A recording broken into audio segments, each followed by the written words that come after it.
with what's going on between Saudi Arabia and Yemen. Just an hour ago, we've learned that Yemen struck Saudi Arabia airport. One of the airports there, its sensitive targets were hit. We don't know what was that target so far, but we know that they're claiming that they hit sensitive targets there. And another important thing that has happened with the case of Saudi Arabia is an Indian flag tanker carried oil from Saudi Arabia was blown up with the Yemeni suicide boat. And this is what's going on between Saudi Arabia and Yemen. The other point is today is Arba'in, as I've mentioned before coming to this live, is the 40th day after the martyrdom of Imam Hussein in Shia Muslim. And we know that Iran and Iraq are commemorating the 40th day. And today and tomorrow, by tomorrow night, maybe Iraq gonna attack Saudi Arabia. And today I've learned from Professor Marandi that the Saudi Arabia have sent messages, or they talk with Iranians telling them that they didn't attack Iraq. It was the United States attacking Iraq. This is the complexity of the issue and the way you see they were bragging about the attack on Iran, and right now they're saying, hey, we didn't do that. It was the United States doing this. What is, Larry, your understanding of what's going on with the case of Saudi Arabia, which is so important for their economy because they're under tremendous pressure right now from the Strait of Hormuz and the Red Sea? I would not want to be in Mohammed bin Salman's shoes right now, because he's caught by a number of different pressures. He's trapped. And I think, like Trump, and I don't compare MBS to Trump, I think MBS is fairly smart, but he's caught in these different pressures. He's got the pressure of Trump and the nuclear program and the Abraham Accords and the Palestinians on the one hand. He's also got the pressure of direct pressure of what the Houthis are doing to him and probably going to do more of to him in the next few weeks. And then he's got the pressure of the overall picture. Now, I know that the Saudis now, I was checking yesterday, I don't think they hold much more than a few percent of our sovereign debt right now. But they also have that and the relationship with the empire to be concerned about, because I think there's at least a growing recognition on their part that the empire is going to be driven out of Southwest Asia. I think that's one reason MBS has done some of the preliminary things he's done. He's trying to give us a handhold, if you will, and that's what the nuclear agreement was all about too. He got what he wanted, but we got what we wanted too. And what he wanted was not just the nuclear agreement, but something to anchor the empire to Riyadh, because that anchor, if you will, is rapidly going away. And he sees us being kicked out. If we are going to be kicked out, he does not want it to include his country, at least not until the nuclear deal's complete and so forth. And maybe he's probed some other options. But I think he's in a real trick bag right now. And he's been put there by Donald Trump and Bibi Netanyahu. Now, let me hasten to add, I have a little bit more intelligence even now on how the Netanyahu-Trump meetings went. And the overall impression I have now, and I think it's pretty solid, is it was terrible. It didn't go well at all. Bibi deployed something, and Trump was angered by it, not impressed or cowed by it. I don't know if it was Epstein or what, but Bibi did try to deploy something. And what happened was Trump essentially just said, that'll damage you as much as me. Therefore, I don't fear that at all. What else you got in your bag? Or something like that. And he was right, because if you think about it, if it were some of the things that I think might have been deployed by Bibi rather haphazardly, including Epstein, it could boomerang on Bibi just as badly as Trump, if at all on Trump, given his precarious political position in Israel right now. So I'm not quite sure where we are in that relationship right now, which I think is very important, because if we're going to go on with the insanity that we're now displaying and have displayed ever since 28 February, if we're going to go on and deepen that insanity, then we are going to have a major assault on Israel, and it's going to be state ending, I think. At least the Jewish portion of the state is going to be done, because Iran's going to wreak havoc from one end of Israel to the other. And it's going to take a lot of U.S. assets out too, which is why Katz said what he said: get your planes out of here. You're a target-rich environment. Get them out of here. And Bibi had to countermand him. But what Bibi didn't countermand, that Trump also got angry in the meeting about, is the fact that he's not going to comply with anything with Trump's beautiful humanitarian future for the Palestinians, Gaza, and so forth. He's not going to comply with any of it. And he's proving it right now by killing people even more than he was before who are in Gaza, whether it's Hamas or just innocent civilians. And he's picked up the pace on the West Bank. And I think he's getting ready to move even more dramatically in Lebanon. And so he's doing nothing that Trump probably pressed him to do in that meeting. And Bibi maybe agreed that he would do it and then write home and countermanded all of that. And one of the things that's significant here, I think probably one of the most significant things that's happening in Gaza right now, and maybe in Israel itself, is that he is not going to accept any of the conditions that we have put on him for the international force, such as it might be, to be deployed, or for anything to happen in Gaza with regard to this humanitarian whatever future organization, because he's not going to accept the parameters expressed, nor is Hamas. And Hamas has not categorically agreed to this. That's true. The disarmament of Hamas. And who's going to be the force in Gaza post that, even if it happens? So this is a mess. It's a complete mess inside Israel, with all the promises he apparently made to Trump that he's not going to keep, and with all the things he's going to do that are going to incite Iran, and the fact that he's in trouble politically so badly that I think he would do just about anything to get the United States significantly involved with him in another attack on Iran, a combined attack on Iran. So we're looking at a development, and then, as you and I were talking about before we went on the air, you've got this CNN release about, or story about, Bradley Cooper, the admiral in charge of Central Command, the command responsible for this war, being so lost that he's pulsing through his intelligence community his own forces for ideas. A request went out, apparently, if you're to believe this story, from the commander, Bradley Cooper. It went out to his command: I need some ideas. We're not winning this thing. I need some ideas. So that shows you the frustration of the military. On top of that, I'm hearing that the commander-in-chief, the SACEUR, he wears two hats, the U.S. commander, and the Supreme Allied Commander for Europe, NATO commander, Air Force General Alexis Grinkowicz. I'm hearing he's really putting some ointment on the fire in the Mediterranean, not just with regard to naval forces, most of which, if not all of which, belong to him, Sixth Fleet, standing naval force NATO, and so forth.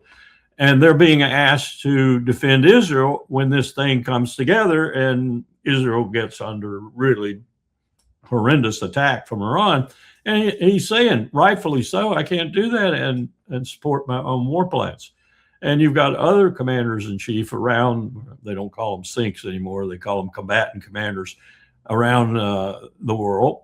Outside of EUCOM, you got AFRICOM and you got INDOPACOM, of course, who are saying similar things to Kane about their munitions being bled down to the point where they can't fulfill their war plans. So you have major contention, finally, in the Pentagon amongst some fairly high-level commanders. And I don't think Hegseth has a clue what to do about it. Kane knows that he's got a problem with munitions and got a problem with these commanders. But this discord in the American military and the idea that Bradley Cooper is asking his people for ideas tells you how distraught we are and how unsuccessful we are in this conflict. And we will continue to be unsuccessful. On top of that, you've got the president making remarks that are unconscionable. Again, talking about bringing terror through bombs and so forth. I mean, you can't corral Trump, apparently, even if you have some inclination to do so and you have some reason to do so, you can't. He just goes out and says these things. And most of it that he's saying about diplomacy here, diplomacy there, the Iranians are caving, they want to talk again, they're all lies. They're bald-faced lies that he's making up either out of whole cloth or grabbing from Laura Loomer or someone else. And he's not helping himself at all in terms of the actual problem he's got, which is still the same problem. It's still the Strait of Hormuz. It's still the nuclear program. It's still the ballistic missiles. It's all those things that he said he was starting this thing for in the first place, and nothing, zero, has been achieved. And in fact, in many cases, like with the Strait of Hormuz, it has backfired on him big time.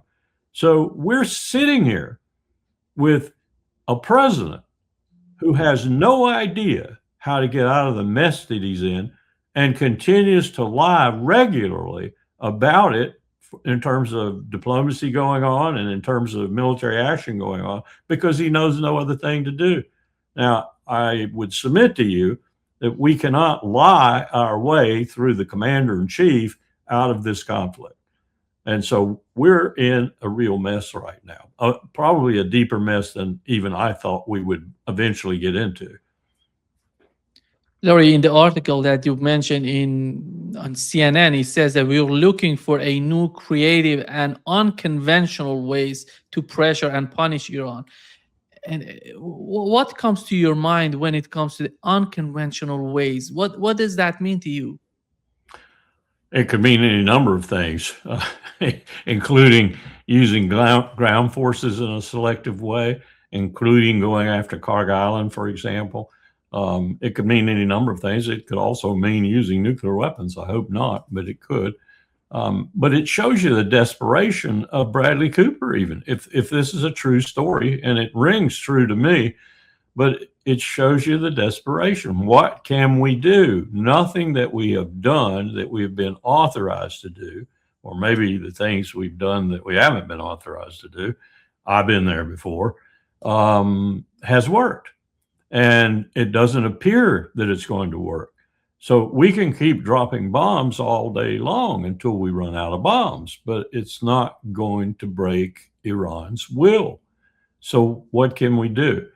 I would think this is the ultimate sign of desperation. If this story is true, that a four-star commander is going out to his command to seek ideas about how to take this conflict and turn it around, make it a positive result rather than the negative results we now have brewing, is unbelievable. It's happening apparently. I don't think CNN made it up, but it is unbelievable. It's incredible, in other words, and it shows the desperation of this administration, its military arm, including Hegseth, and its civilian arm.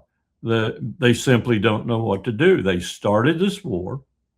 They're pursuing this war with the only way that the military seems to have at its disposal, which is mostly bombs and other things like that, blowing up on Iranian territory. They thought the regime would collapse. Bibi told them the regime would collapse. Bibi's in deep trouble now, politically and militarily, and nothing's working. I would not want to be in this administration's shoes by any stretch of the imagination. They have screwed everything. Everything that they've touched since 28 February, they have screwed it up.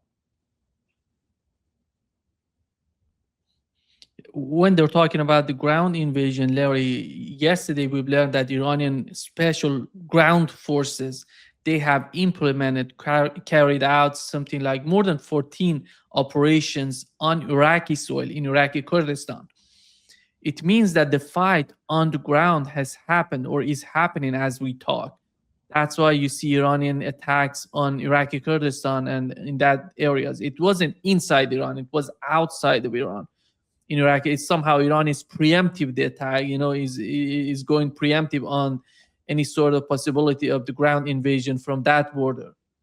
Well, what I'd been hearing was that they were trying to get the Peshmerga and other associated forces in northern Iraq to participate, and I heard they failed completely. The Peshmerga have been stooges for the United States before, and I think it would be extremely difficult given the situation that they're now experiencing in northern Iraq, which is not a bad experience. I mean, you could say in some ways the most successful part of Iraq is that portion, and some of the reason is because of the Kurdish leadership figuring things out and cooperating a little bit better and so forth. So I don't think you're going to talk them into conducting military operations inside Iran. So my question would be, what are you doing? Are you trying to mount military operations from Kurdistan into Iran under the guise of it being Peshmerga or under the guise of it being Kurdistan forces? I don't see how that could work.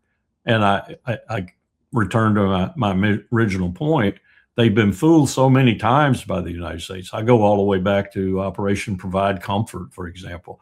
We've screwed them so many times when we asked them to help us or to do things with us.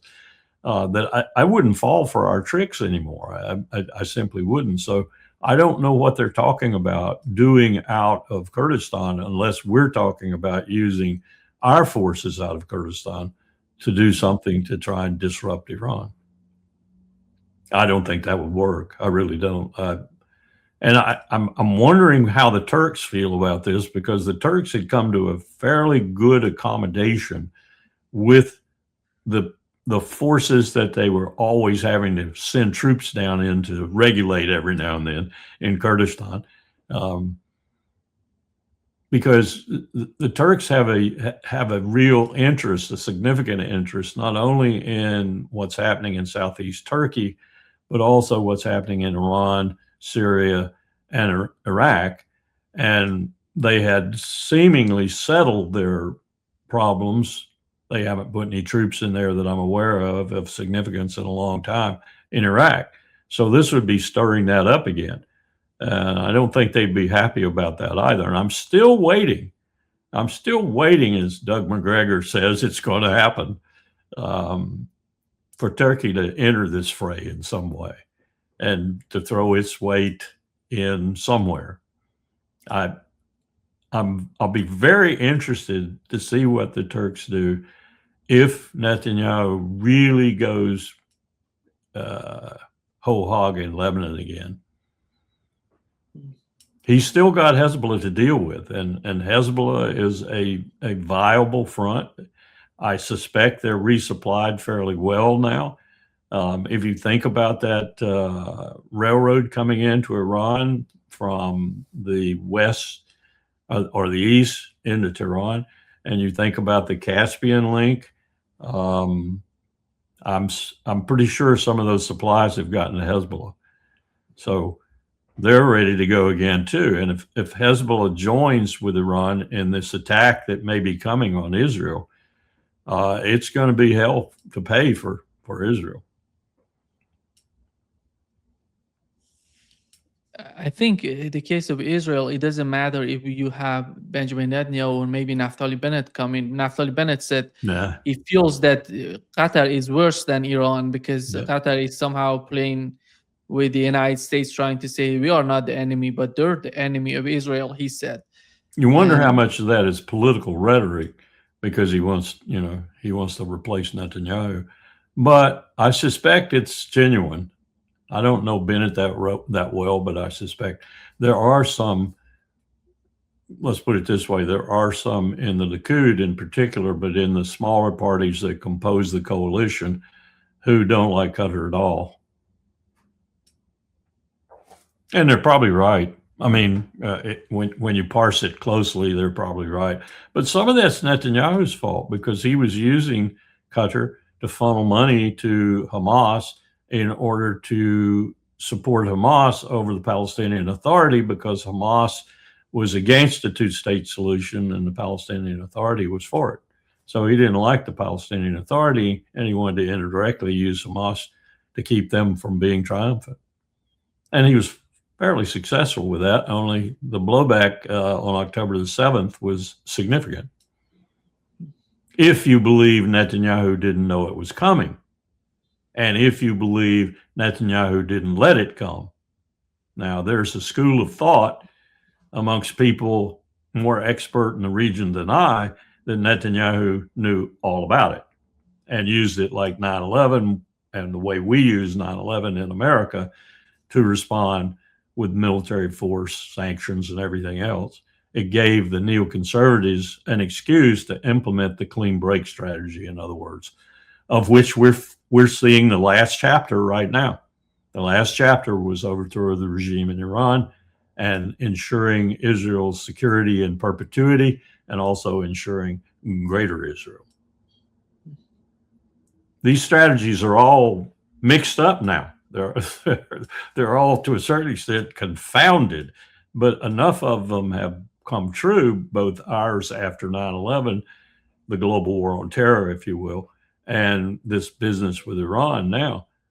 This latest chapter is not expressly out of the clean break strategy, and I don't think any of the neoconservatives would have thought Donald Trump would be their rescuer in that regard, but he has been. He is. He's the one who's going after regime change with bombs, bullets, and bayonets.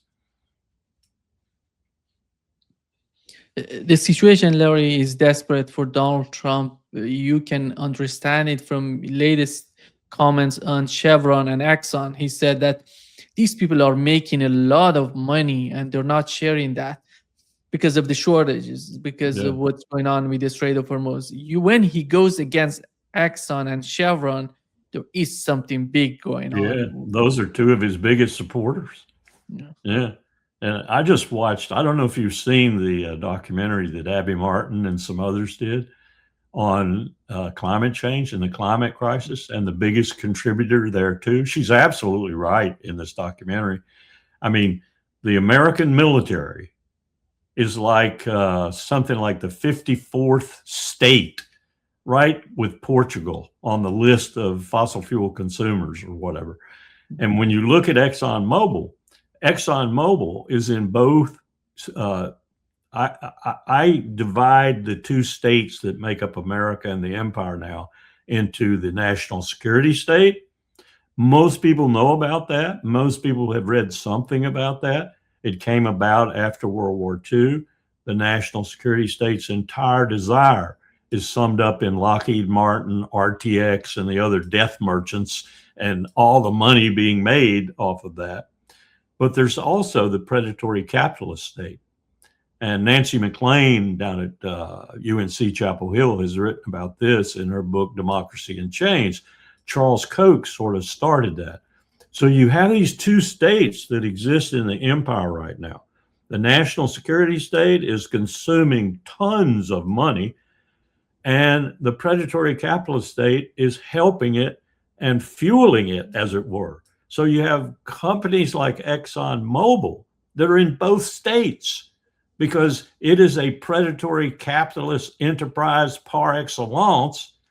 And at the same time, its biggest customer is DOD. It sells more to DOD than it does to anybody else in the world. Thus, DOD is one of the highest polluters in the world. This is what this documentary is all about.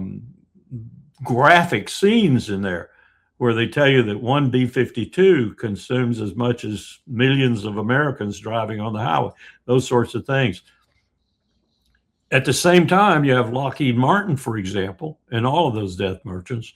They're in the national security state, but they're also in the predatory capitalist state because of the money they're making. So you have these two states sometimes in combat with one another, but now you have them more often than not in synergy with one another. And they're destroying the United States of America. And Trump hasn't a clue about any of this, but many of them know what he's doing, like what he's doing, and are his biggest supporters. How do you get out of this? I mean, how do you get it? You're captured by both of these states, and Trump is on top of it, fueling both of them. And both of them are going to kill us all, Nima. They're going to kill us all with the climate crisis.